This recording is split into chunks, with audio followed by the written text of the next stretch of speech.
नमस्कार, my self Malika Parveen, assistant professor, government law college Bikaner. मुस्लिम विधि में पिछली क्लास में हमने ये पढ़ा था कि मुस्लिम विधि का विकास कैसे हुआ था, हिस्ट्री पढ़ी थी उसकी हमने पहले। अब सेकंड क्लास है मुस्लिम विधि की, जिसमें हम शिया और सुन्नी शाखा में मेन अंतर क्या है, किन किन आधार पे अंतर किया गया है वो देखते हैं। तो शिया और सुन्नी शाखा में जो अंतर के आधार है उसको हम एक अलग टेबल के हिसाब से पढ़ेंगे। फर्स्ट में आधार, सेकंड में सुन्नी शाखा, थर्ड जो कॉलम आएगा उसमें शिया शाखा।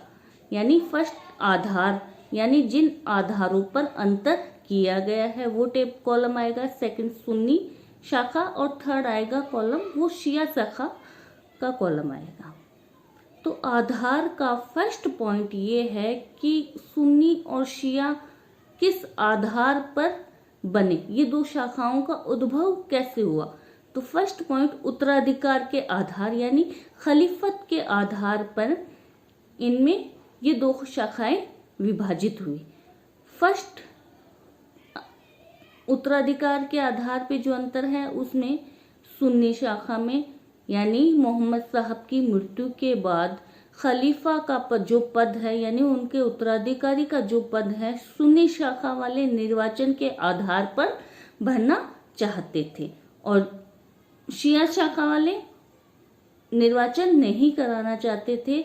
वो चाहते थे कि खलीफा का पद जो है यानी उत्तराधिकारी का जो पद है वो मोहम्मद साहब के वंशजों से यानी उनकी जो पीढ़ियां हैं आगे की उन वंशजों के द्वारा ही वंशानुगत ही भरा जाना चाहिए, कोई निर्वाचन नहीं होना चाहिए। तो फर्स्ट अंतर क्या था, सुन्नी वाले चाहते थे निर्वाचन करवाना और शिया वाले चाहते थे वंशानुगत भरना, खलीफा के पद को यानी उत्तराधिकारी के पद को ये भरना चाहते थे। सेकंड आधार है, अंतर है, वो है विवाह के आधार में। सुन्नी और शिया में विवाह के आधार पर अंतर किया गया है। सुन्नी मुत्ता विवाह को मान्यता नहीं देते, जबकि शिया मुत्ता मैरिज को मान्यता देते हैं। सुन्नी में विवाह के समय साक्षी उपस्थित होने चाहिए, विटनेस उपस्थित होने चाहिए, जबकि शिया में विवाह के समय साक्षी की उपस्थिति आवश्यक नहीं है। सुन्नी चाहते हैं कि विवाह जब होता है, सुन्नी शाखा में जब विवाह होता है तो दो पुरुष साक्षी उपस्थित होने चाहिए। अगर दो पुरुष साक्षी उपस्थित नहीं है तो एक पुरुष साक्षी और दो महिला साक्षी उपस्थित होने चाहिए। विवाह के समय साक्षी उपस्थित होने चाहिए। शिया वाले विवाह के समय साक्षी उपस्थित नहीं मांगते हैं। विवाह में दूसरा अंतर ये आता है कि सुन्नी वाले जब विवाह के गार्जियन संरक्षक मानते हैं तो उसकी बहुत लंबी लिस्ट दी हुई है। उसमें पिता, दादा, चाचा, भाई, सगा चाचा, सहोदर चाचा, सौतेला चाचा, ऐसे करके बहुत लंबी लिस्ट दी हुई है। यानी विवाह के ये संरक्षक हो सकते हैं। जबकि शिया में विवाह के संरक्षक यानी विवाह के संरक्षक कौन है, जबर, जिसको हम जबर कहते हैं। सुन्नी में जबर की लिस्ट बहुत लंबी है, पापा है, दादा है, भाई है, बहुत लंबी लिस्ट है। जबकि शिया में जबर के लिए दो ही व्यक्तियों को सक्षम माना गया है, पिता और पितामह यानी दादा को। दो व्यक्ति ही विवाह के संरक्षक यानी जबर होने के लिए सक्षम व्यक्ति हैं। अन्य जो व्यक्ति हैं वो फिजूली कहे जाते हैं, यानी वो सक्षम संरक्षक विवाह के लिए नहीं माने जाते हैं। शिया में दो व्यक्ति ही जबर हो सकते हैं, पिता या पितामह यानी दादा हो सकते हैं, उसके अलावा कोई विवाह का संरक्षक नहीं हो सकता है। नेक्स्ट अंतर आता है विवाह में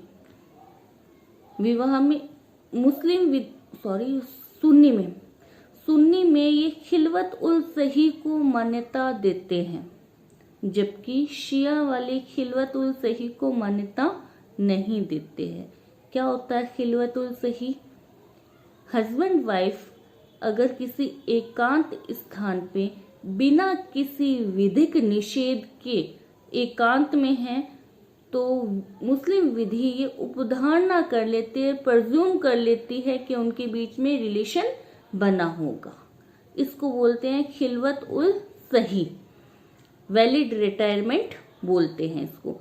यानी सुन्नी विधि वैलिड रिटायरमेंट को मान्यता प्रदान करती है, जबकि शिया वाले वैलिड रिटायरमेंट को मान्यता प्रदान नहीं करते हैं। वास्तविक रिलेशन बनने पर ही ये विवाह की अवधारणा, पूर्व अवधारणा को मानते हैं या विवाह को स्वीकार करते हैं। नेक्स्ट अंतर आता है विवाह में।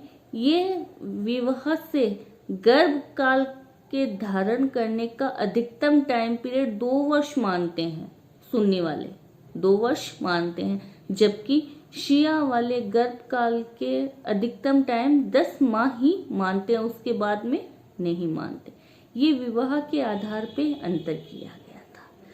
अब मेहर के आधार पे थर्ड जो अंतर आ रहा है वो मेहर के आधार पे आ रहा है। तो सुन्नी मेहर आवश्यक होती है विवाह के समय।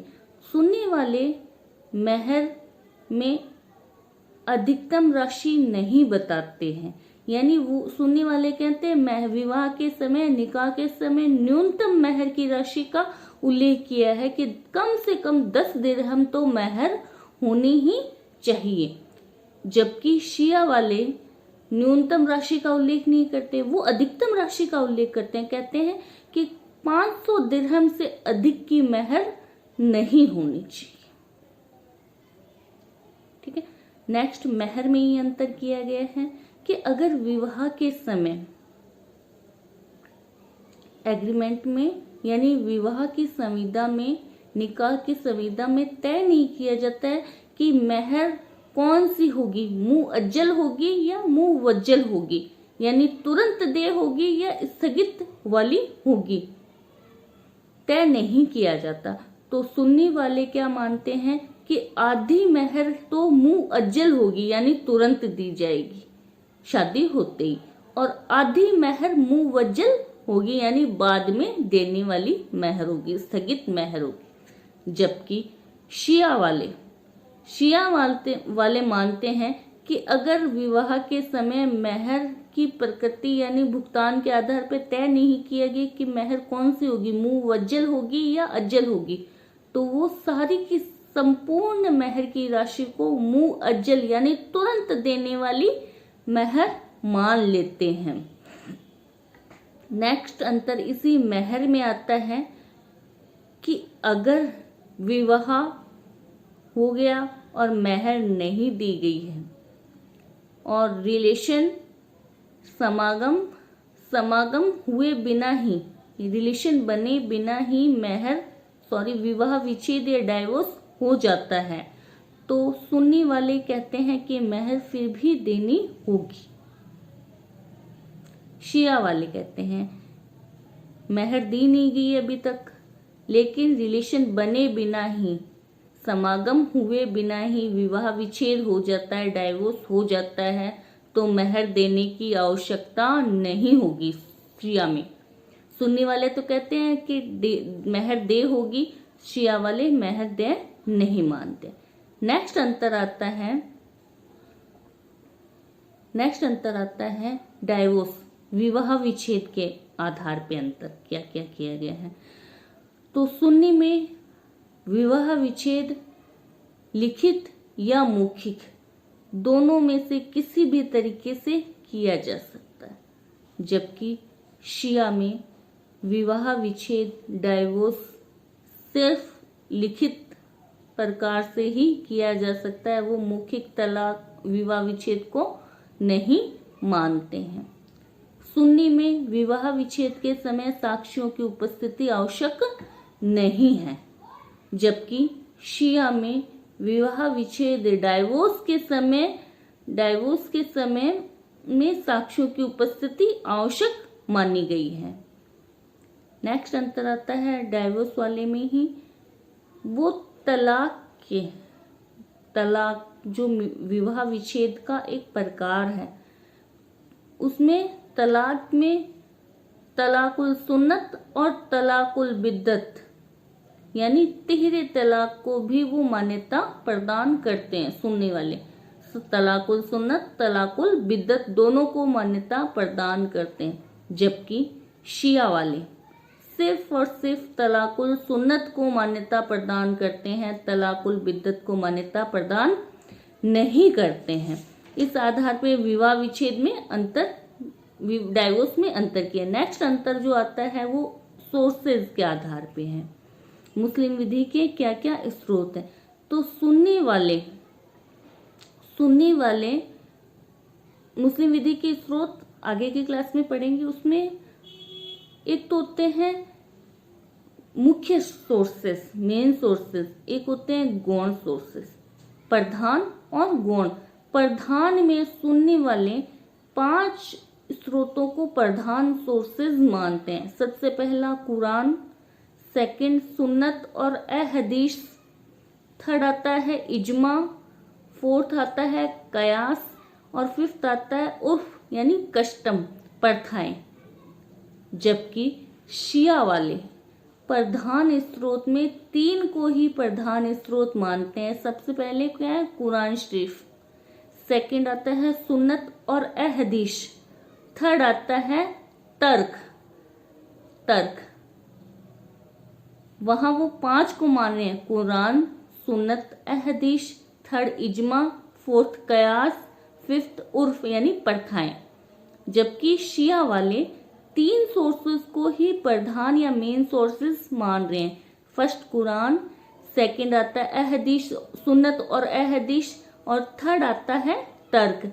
इन 3 के अलावा वो किसी को मेन सोर्सेज में नहीं काउंट करते हैं। नेक्स्ट अंतर आता है हिबा यानी गिफ्ट के आधार पे।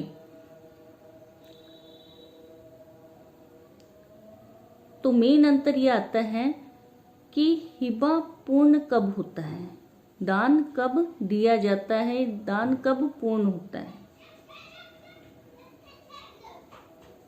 सॉरी, दान पूर्ण वाला नहीं, ये वक्फ वाला है। नेक्स्ट हिबा में फर्स्ट अंतर आता है मूसा के सिद्धांत। सुन्नी वाले मूसा के सिद्धांत को मान्यता प्रदान नहीं करते हैं, यानी अविभाजित हिस्से का अगर दान किया जाता है जिसका विभाजन हो सकता है, कोई ऐसा संपत्ति का अविभाजित हिस्सा जिसका विभाजन किया जा सकता है लेकिन विभाजन किया नहीं गया और डायरेक्ट ही उसका दान कर दिया जाता है, तो ऐसा दान मान्य नहीं होता, वो अनियमित इर्रेगुलर होता है, फासिद होता है। जबकि शिया वाले मूसा के सिद्धांत के दान को मान्य मानते हैं।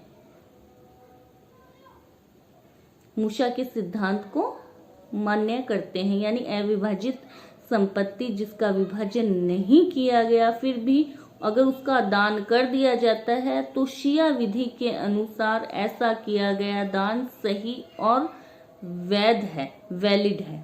ठीक है। नेक्स्ट अंतर आता है हिबा में आजीवन हित का दान नहीं किया जा सकता, यानी संपूर्ण अधिकार दिया जाना चाहिए। जबकि शिया वाले आजीवन हित के दान को मान्यता प्रदान करते हैं।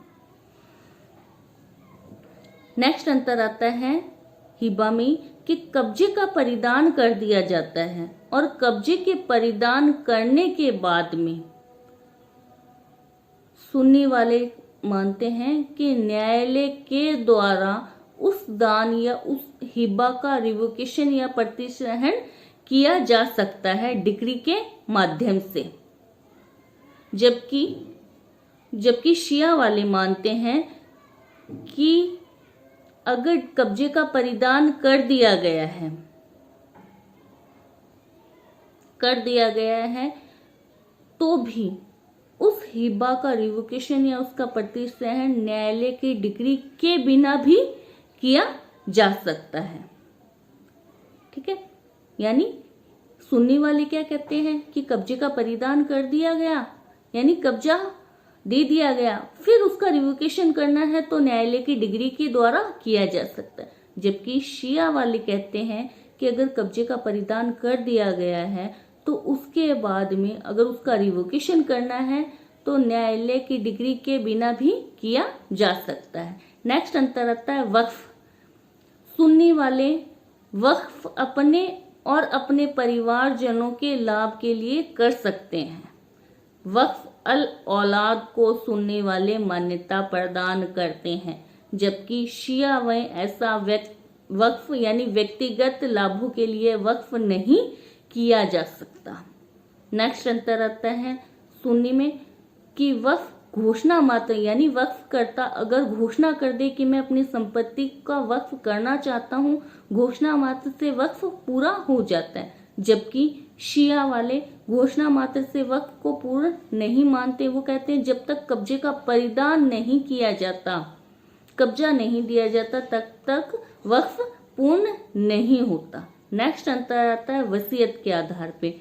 सुन्नी अगर कोई व्यक्ति है तो अपने उत्तराधिकारियों के पक्ष में वसीयत नहीं कर सकता, और अगर उसे अपने उत्तराधिकारियों के पक्ष में वसीयत करनी है तो अन्य जो उत्तराधिकारी हैं उन सब से सहमति लेनी होती है।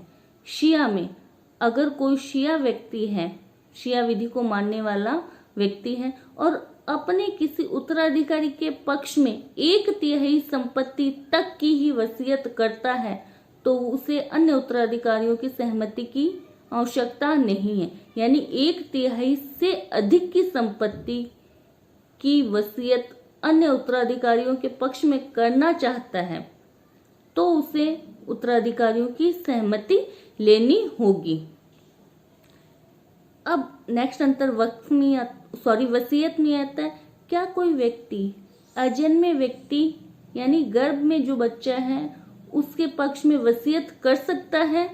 तो वो कर सकता है। सुन्नी विधि में यानी जो बच्चा गर्भ में है, वसीयत की तारीख से 6 महीने के अंदर उसका जन्म होना आवश्यक है। अगर 6 महीने में जन्म होता है तो वो वसीयत ग्राही हो सकता है। जबकि शिया वाले मानते हैं कि वसीयत की तारीख से 10 महीने के अंदर उसका जन्म हो जाना चाहिए। नेक्स्ट अंतर आता है मातृत्व लाभ। मातृत्व सुन्नी में अगर कोई विवाहित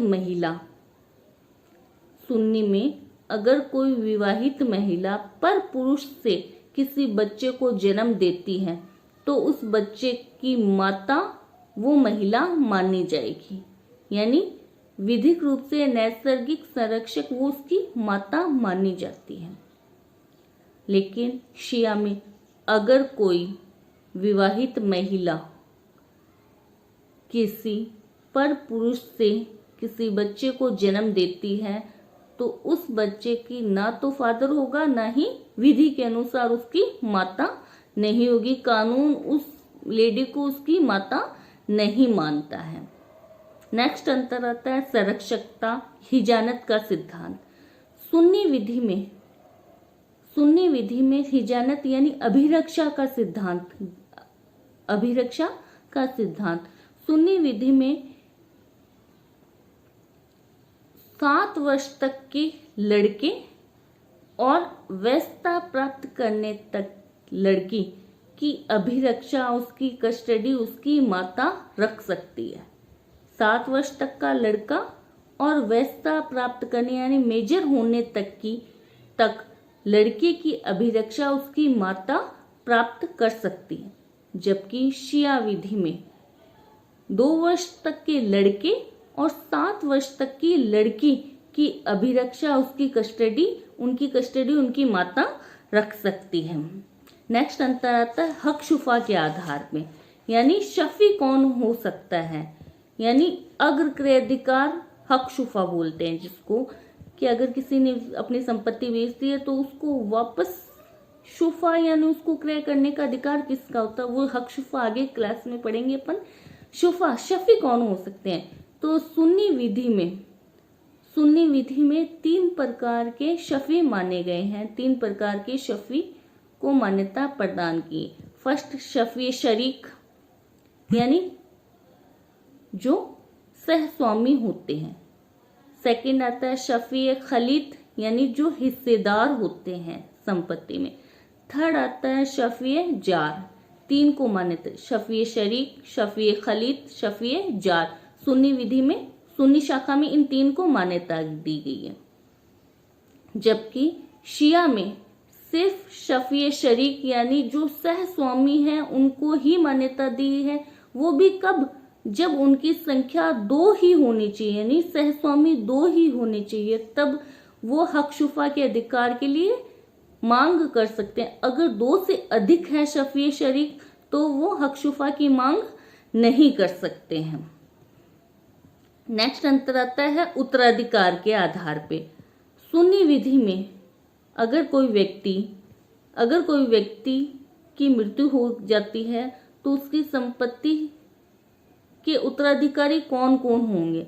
तो सुन्नी विधि में 3 है, 3 श्रेणी दी गई है। सबसे पहले हिस्सेदार, सेकंड आता है शेषांग, थर्ड आता है दूर के नातेदार। सबसे पहले उत्तराधिकारी कौन होंगे? हिस्सेदार होंगे। अगर हिस्सेदार नहीं है तो शेषांग होंगे, और अगर कोई शेषांग भी नहीं है तो दूर के नातेदार उत्तराधिकार ग्रहण करें। जबकि शिया विधि में 2 ही हैं। सबसे पहले हिस्सेदार लेते हैं और हिस्सेदार नहीं है तो शेषांग लेंगे। दूर के नातेदारों को मान्यता प्रदान नहीं की गई है। नेक्स्ट आता है उत्तराधिकार में अंतर कि सुन्नी विधि वाले ज्येष्ठ अधिकार को मान्यता प्रदान नहीं करते हैं कि अगर किसी व्यक्ति की मृत्यु हो गई है तो उसका बड़ा जो ज्येष्ठ बेटा होगा वही उत्तराधिकारी बनेगा। सुन्नी विधि ज्येष्ठ अधिकार को मान्यता प्रदान नहीं करती है, जबकि शिया वाले ज्येष्ठ अधिकार को मान्यता प्रदान करते हैं। नेक्स्ट एंड लास्ट अंतर आता है उत्तराधिकार में। अगर सुन्नी में किसी व्यक्ति ने उत्तराधिकार पाने के लिए, चाहे जानबूझ के चाहे गलती से, अगर किसी की मृत्यु या उसकी हत्या कर दी है तो जिस व्यक्ति की हत्या की है उसकी प्रॉपर्टी का वो व्यक्ति उत्तराधिकारी नहीं हो सकता, चाहे इंटेंशनली चाहे बिना इंटेंशन के भी। अगर उसने उसकी हत्या कर दी तो वो उसका उत्तराधिकारी सुन्नी विधि में नहीं हो सकता। जबकि शिया में अगर गलती से किसी की हत्या हो जाती है तो वहां पर उत्तराधिकारी बनाने के लिए उसके आशय को देखा। अगर जानबूझ के मारा है तो वो उसका उत्तराधिकारी नहीं हो सकता। अगर गलती से या बाय मिस्टेक उसकी द्वारा किसी की व्यक्ति की हत्या कर दी जाती है और उसका इंटेंशन नहीं था हत्या करने का, तो फिर वो उसका उत्तराधिकारी हो सकता है। ये कुछ अंतर थे शिया और सुन्नी में, जो मुस्लिम विधि में अलग अलग चैप्टर्स में अलग अलग तरीके से बताए हुए हैं। आगे इन चैप्टर्स को हम आगे डिटेल से पढ़ेंगे। अंतर मैंने शॉर्ट में समझाने की कोशिश की है। उम्मीद करती हूँ आपको पसंद आए होंगे और समझ में आए होंगे। Thank you so much.